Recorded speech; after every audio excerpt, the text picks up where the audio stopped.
Did you know? Ancient Egyptians used papyrus tampons as condoms. Yes, several centuries before the arrival of our pill, ancient Egyptians already had many tools at their disposal to control births. The intimate practices of the Egyptians were revealed through research led by a group of researchers, headed by Lana Williams, a researcher at the University of Florida.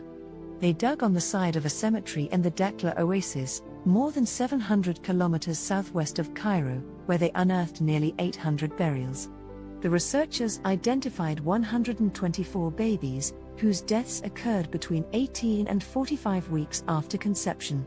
In this article, I will explain how ancient Egyptians controlled their fertility, what contraceptive methods they used, and how they invented the very first natural pregnancy test that also revealed the baby's sex. Before we begin, I invite you to like and subscribe so you don't miss the next videos. Ancient Egyptians believed that the sudden flooding of the Nile, which occurred every summer, was the key to the fertility of their land. The inhabitants of the Dakhla Oasis also believed that the flooding of the Nile was the cause of female fertility. This explains why the vast majority of births took place in March to April, which means that children are mostly conceived in July to August, during the mating season. However, the discovery of a mating season among the Egyptians proves that they did use contraception the rest of the year. Only a few Egyptian women used contraceptive methods, including prostitutes or unmarried girls who wanted to avoid scandal. Contraceptives were also recommended for medical reasons, when a woman's physical or mental health would make a pregnancy too dangerous. Women had a wealth of options to control their bodies. The most common was certainly the condom. The first traces of condoms date back to 1350 to 1200 BC. The condom was then made of colored linen, soaked in olive oil.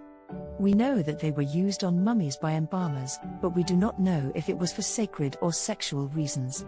We also know of condoms made from sheep intestine membranes, which were mainly used against infectious diseases. Pomegranate seeds, reduced to powder, were also part of Egyptian women's contraceptive arsenal. The doctors of the time seem to have understood that estrogens prevented ovulation, and pomegranate contains compounds similar to estrogens, called phytoestrogens.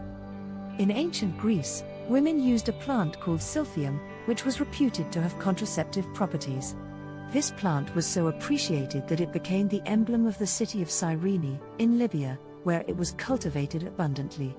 However, due to overexploitation, it eventually disappeared completely, which had a considerable impact on contraception at the time. In the Middle Ages, women also used herbs to avoid unwanted pregnancies. For example, mugwort was used to induce menstruation and thus avoid pregnancy, while rue was reputed to have abortive power. Over time, knowledge about contraception has become more refined, and new methods have been developed. In the 18th century, the condom was invented, followed closely by the discovery of the withdrawal method, which involves withdrawing the penis from the vagina before ejaculation. In the 19th century, the discovery of ovulation led to the development of more effective contraceptive methods.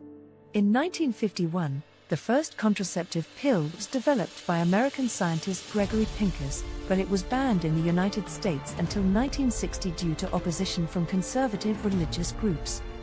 Today, there are many contraceptive methods, ranging from hormonal methods such as the pill, patch, or vaginal ring, to non-hormonal methods such as condoms or copper IUDs.